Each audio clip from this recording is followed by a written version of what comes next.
Hello friends, welcome back. M K knowledge group में आप सभी का स्वागत है। आज इस वीडियो में हम बात करेंगे छत्तीसगढ़ के महत्वपूर्ण जो सामान्य ज्ञान हैं जो कि प्रीवियस ईयर्स एग्जाम में पूछे गए हैं और संभावित एग्जाम में पूछे जा सकते हैं। उन सभी क्वेश्चनों का यह अभ्यास हम टेस्ट सीरीज चला रहे हैं। इससे पहले लगभग हमने 33 वीडियो अपलोड किया है, आप उसे भी देखते रहें। निश्चित रूप से आप CGPSC और व्यापम में जितने भी आज तक एग्जाम पूछे गए उन सभी एग्जामों के क्वेश्चन और संभावित क्वेश्चन क्या हो सकते हैं आने वाले एग्जाम के लिए, सभी का एनालिसिस करके इस प्रकार की वीडियो हमने बनाई है। तो प्लीज़ उसका भी आप देखें और नेक्स्ट वीडियो देखने के लिए हमारे चैनल को जरूर सब्सक्राइब करें यदि नए हैं तो, और लाइक करें, शेयर करें ताकि सभी को हेल्प हो सके।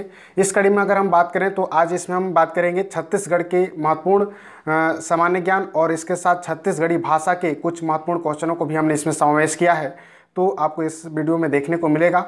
तो चलिए हम बात करते हैं। पहला हमारा क्वेश्चन है कि छुरी उदयपुर पहाड़ियों का विस्तार है। तो आपको बताना है कि छुरी उदयपुर की पहाड़ियों का विस्तार कहाँ है। 5 ऑप्शन आपके पास दिए गए हैं: कोरबा, बलरामपुर, कोरबा, रायगढ़, बलरामपुर, सूरजपुर, बिलासपुर, कवर्धा। तो इसमें आपको बताना है कि छुरी उदयपुर की पहाड़ियाँ का विस्तार कहाँ से कहाँ तक है। इसका राइट आंसर क्या हो सकता है? तो इसका राइट आंसर हो जाएगा, आपको मैं बता रहा हूँ, बी नंबर, यानी कि इसका राइट ऑप्शन क्या हो जाएगा, कोरबा और रायगढ़। छुरी उदयपुर की पहाड़ियों का जो विस्तार है वह कहाँ तक है, कोरबा रायगढ़ तक है। तो इस प्रकार से पहाड़ियों से हमेशा क्वेश्चन 1-2 क्वेश्चन आपको देखने को मिलता है, तो निश्चित रूप से आप उसे भी अवलोकन कीजिए। छुरी उदयपुर पहाड़ियों का विस्तार छत्तीसगढ़ के उत्तर पूर्वी क्षेत्र में कोरबा, रायगढ़, घरघोड़ा और धर्मजयगढ़, याद रखेंगे, उत्तर पूर्वी क्षेत्र में छत्तीसगढ़ के कोरबा, रायगढ़, घरघोड़ा और धर्मजयगढ़ क्षेत्र में स्थित है। ठीक है, तो इस प्रकार से इसमें आप बता सकते हैं। नेक्स्ट क्वेश्चन है, शिवनाथ नदी की सहायक नदी है।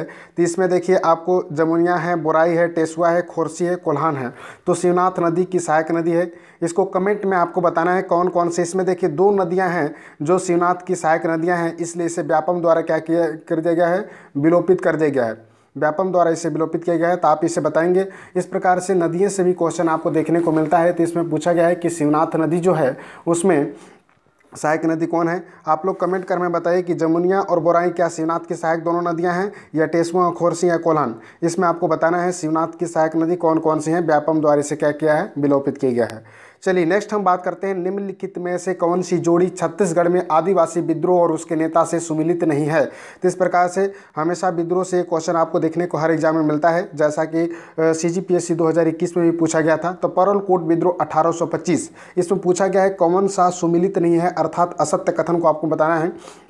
तो परलकोट का विद्रोह 1825 में हुआ था और उसके नेता गेंद सिंह थे। यह कथन क्या है, बिल्कुल करेक्ट है। आप इस प्रकार से याद रख सकते हैं कि परलकोट, कोट में आ रहा है क्रिकेट, और इसमें देखिए प से आप इस प्रकार से 25 करके याद रख सकते हैं। 25 प से 25 हो गया, तो इस प्रकार से आपका डेट याद रहेगा। और कोट यानी क्रिकेट, क्रिकेट से गेंद, गेंद से आप इस प्रकार से परलकोट गेंद सिंह से इसे याद कर सकते हैं।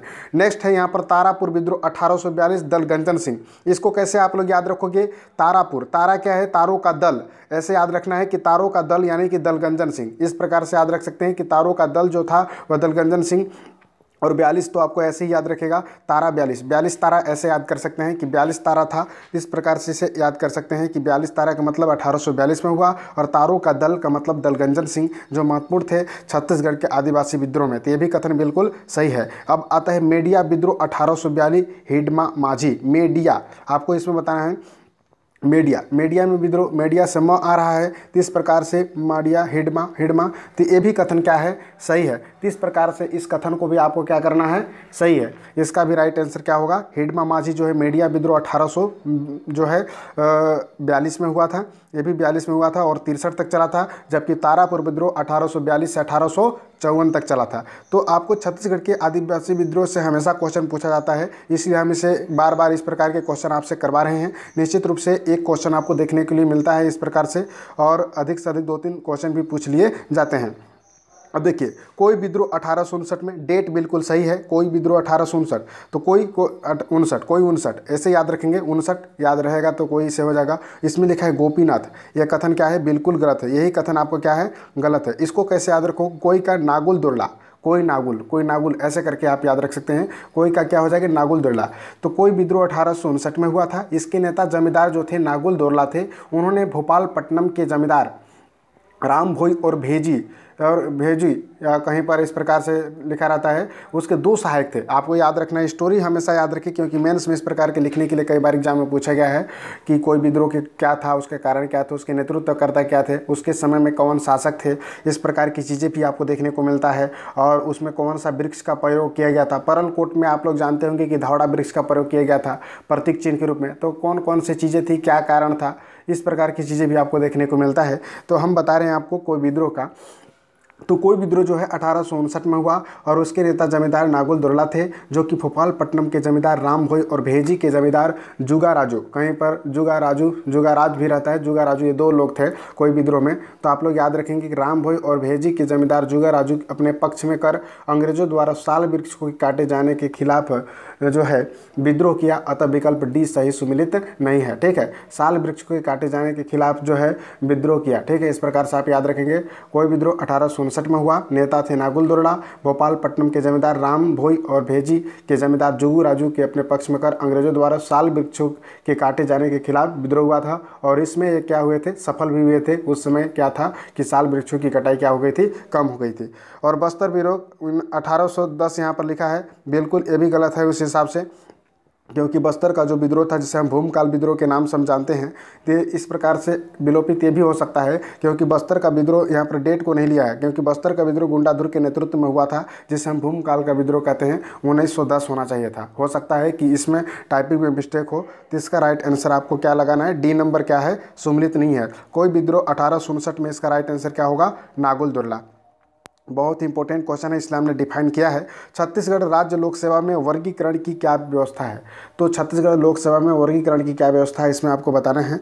विकास आयुक्त एकल व्यवस्था है, या द्विविभाजन व्यवस्था है, त्रिविभाजन व्यवस्था है, चतुर्विभाजन व्यवस्था है, विभागवार पृथक व्यवस्था है। तो इसमें आपको बताना है कि छत्तीसगढ़ के राज्य लोक सेवा आयोग का जो महत्वपूर्ण जो कार्यक्रम है इसका, या कह सकते हैं वर्गीकरण है, वह किस व्यवस्था के अनुरूप है। तो इसका राइट आंसर हो जाएगा विभागवार पृथक व्यवस्था। इसका राइट आंसर ई नंबर होगा, विभागवार पृथक व्यवस्था।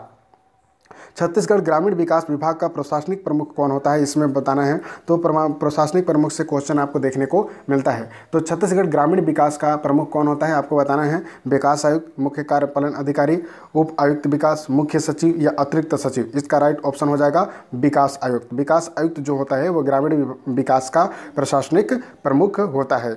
चलिए नेक्स्ट हम बात करते हैं, रायपुर को नगर निगम का दर्जा कब मिला था। तो रायपुर को नगर निगम का दर्जा कब मिला, इसको आपको बताना है। सभी लोग जानते होंगे कि रायपुर को नगर का दर्जा जो है कब मिला था। तो इसका राइट आंसर डी नंबर होगा, यानी कि 1967 को रायपुर को नगर निगम की दर्जा कब मिला था, 1967 को। नेक्स्ट हम बात करते हैं, दिसंबर 2011 में छत्तीसगढ़ में जिलों की संख्या कितनी थी। तो 2011 में जिलों की संख्या उस समय थी 18 थी। ठीक है, उसके बाद 2012 में जिलों की 9 संख्या बढ़ गई। उस प्रकार से आप याद रख सकते हैं, 18 9 27 हो गया।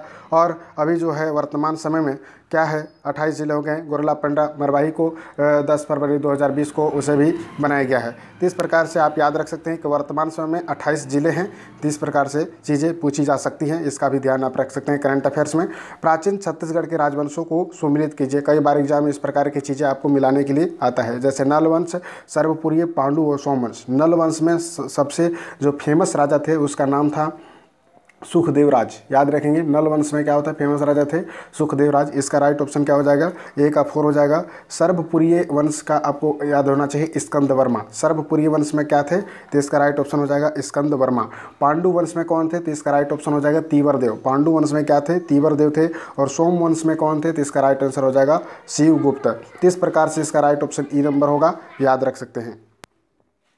नेक्स्ट हम बात करते हैं आपको, कलचुरी राजवंश की निम्नलिखित में से किस शाखा ने छत्तीसगढ़ में राजनीतिक सत्ता स्थापित की थी। तो सभी लोग जानते होंगे कलचुरी राजवंश की निम्नलिखित में किस शाखा ने छत्तीसगढ़ में राजवंश स्थापित की थी। तो छत्तीसगढ़ का जो शाखा था वह लहुरी शाखा था। ठीक है, कलचुरी राजवंश की लहुरी शाखा ने छत्तीसगढ़ में अपनी राजनीतिक जो है सत्ता स्थापित की थी तथा काफ़ी समय तक शासन किया था। इसका राइट आंसर क्या हो जाएगा, लहुरी शाखा। छत्तीसगढ़ में मराठा प्रशासन के संबंध में निम्नलिखित में से कौन सा कथन सत्य है, इसको बताना है। तो इसका राइट ऑप्शन आपको बताना है कि छत्तीसगढ़ में, ठीक है, इसका राइट आंसर है मराठाओं ने सर्वप्रथम छत्तीसगढ़ में इजेदारी व्यवस्था लागू की थी। तो ये कथन आपका क्या हो जाएगा, सत्य होगा। ठीक है, यहाँ पर आपको लिखना है कि मराठाओं ने मराठा पर शासन लेकिन कौन सा कथन सत्य है। तो इसका राइट आंसर ही नंबर होगा, मराठाओं ने छत्तीसगढ़ में सर्वप्रथम इज्जतदारी व्यवस्था लागू की थी। ये कथन क्या है, सही है। चलिए नेक्स्ट हम बात करने वाले हैं महत्वपूर्ण वीडियो का। नेक्स्ट जो पार्ट हम लेकर आएंगे वो नेक्स्ट वीडियो में आपको देखने को मिलेगा। तो आप इसी प्रकार के महत्वपूर्ण वीडियो हमारे समक्ष देखते रहें। फिर मिलते हैं किसी नेक्स्ट वीडियो में। Thank you very much.